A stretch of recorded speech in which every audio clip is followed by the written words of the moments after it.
In the last 7 seasons, Celtic have played in the Champions League group stage just twice.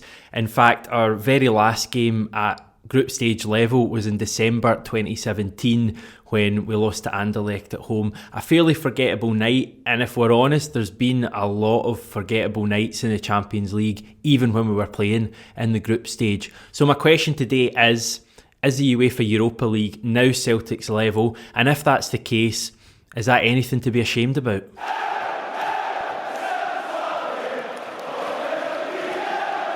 Right, cards on the table straight away. I'm a fan of the Europa League. It may lack the glitz and glamour and the star names that the Champions League has, but if you're looking at a competition to provide you more variation, different matchups and more exciting matchups, then I'm a big fan of the Europa League. And a lot of the time I would rather watch a Europa League knockout game as opposed to its big brother, the Champions League.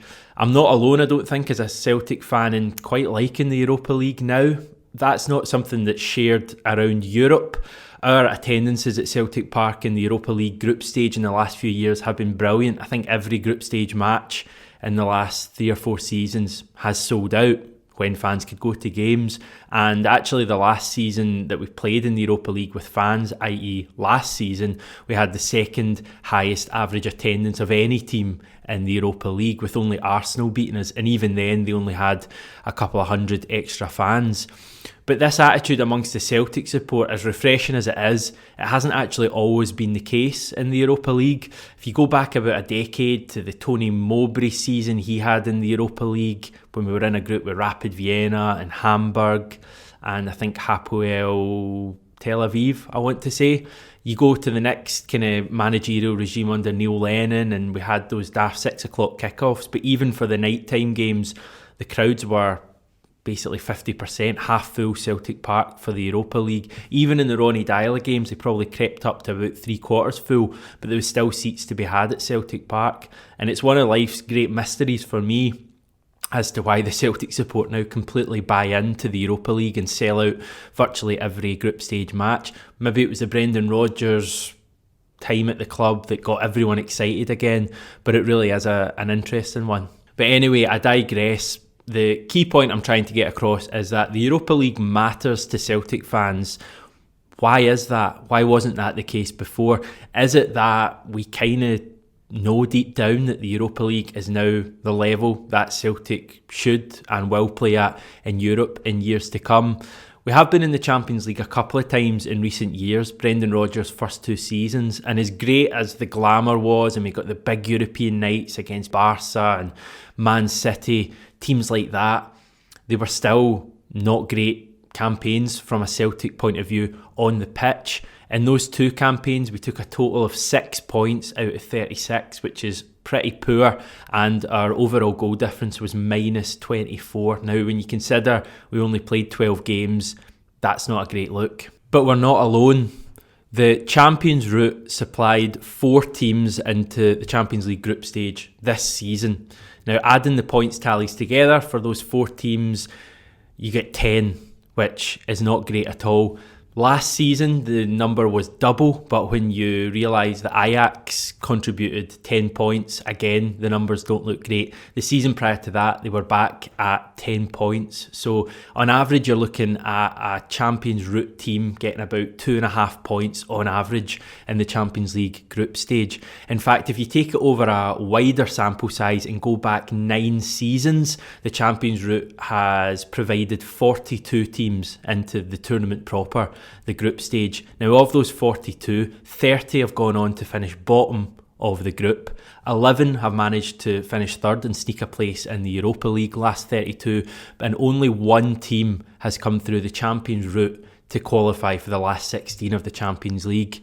Any guesses? Yeah, that's right. Neil Lennon's Celtic side from season 2012-2013 came through the Champions route, went on to finish second in their group stage just behind Barcelona, and really that achievement isn't spoken about enough. So that just emphasises that if you're a team from a so-called lesser nation like Scotland and you get through to the Champions League group stage, chances are you're going to pick up a fair few defeats in your time there.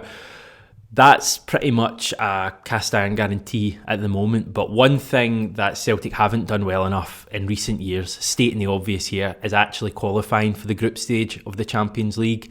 Scotland was the only of the top 15 nations in UEFA's coefficient rankings this season not to have their champions in the group stage. Now, when I phrase it like that, it makes it sound like that's Scotland's problem. Of course, it's down to Celtic and the fact that we blew it this season and have blown it so many seasons and not had a chance to sample that glitz and glamour of Europe's top competition. The Champions League supplies that glitz and glamour. It also gives you lots and lots of money. It's great for a club's finances. But does it really give us anything else that the Europa League can't? Talking only from my point of view, I would say I much preferred last season's Europa League run when we did the double over Lazio and finished top of our group with 13 points. I much preferred that to probably any Champions League season other than the aforementioned 2012-2013 when we got to the last 16.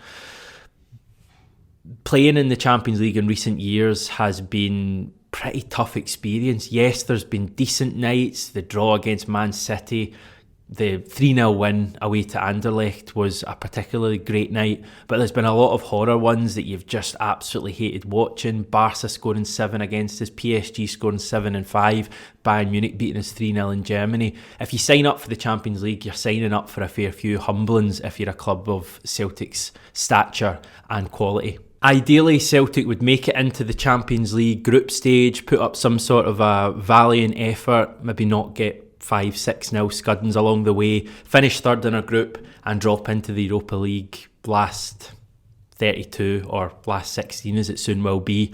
That's the ideal scenario for Celtic, but I don't necessarily think it's a cause for huge concern if we do end up in the Europa League group stage in years to come. Now, there's a few reasons I say that, and one of them, well, the main one really, is that the Europa League is changing from next season. We've spoken a lot on the channel about how the Champions League is going to change both next season and from 2024 when the big radical change is coming in. We've also spoken about UEFA's new Conference League, and I kind of went in depth on what that's going to be like. Kind of left the Europa League out a bit, but the Europa League's actually changing probably more than the Champions League next season. In fact, certainly more than the Champions League. Currently, the Europa League group stage has 48 teams. That's 12 groups of 4. From next season, they will cut that number by 16. So they'll go from 12 groups of 4 to 8 groups of 4. So it will be a mirror image of the Champions League. So 32 teams in the group stage. The 8 group winners will go straight into the last 16 as opposed to the last 32, while the 8 second place teams, as well as 8 teams dropping down from the Champions League, will play off to join them in the last 16. So certainly a bit of a change there in the Europa League. The big news as far as we're concerned in the summer is that if we win our first Champions League qualifier, which is hopefully one we're going to be seeded for, then we will be guaranteed Europa League group stage football. On the flip side, if we lose that first Champions League qualifier, we will drop into the Europa League, but we'll have to win 2 consecutive ties to make it to the group stage, and those ties won't be against Riga's, Sarajevo's, FK Seduvas anymore. They will be against similar sides to Celtic who have perhaps dropped out of the Champions League or are from bigger nations. So that first Champions League qualifier is absolutely huge for Celtic, even if it just means that we're guaranteed Europa League group stage football. So in short, the Europa League will never have the glitz and glamour the top European stars that the Champions League does. But from next season onwards, it will be much stronger. It will be more condensed. It will be a stronger playing field in general. And Celtic, at the very least, have to be part of this conversation. The Champions League would be ideal, but I really don't think we should turn our nose up at the Europa League if we get there. It's given us some great memories in the past, and with the competition getting stronger, there's no reason why it can't do it again in the future. Hope you've enjoyed this wee look at the Europa League. If there's anything else you want me to cover on the European side of things or domestic football, any stories that you want me to explain, just get in touch in the comments below or get me on Twitter at Hamish Carton. Remember to subscribe to the channel if you've not done it yet. We're really trying to push the subs up in April. We really appreciate all the views, and we'll speak to you soon.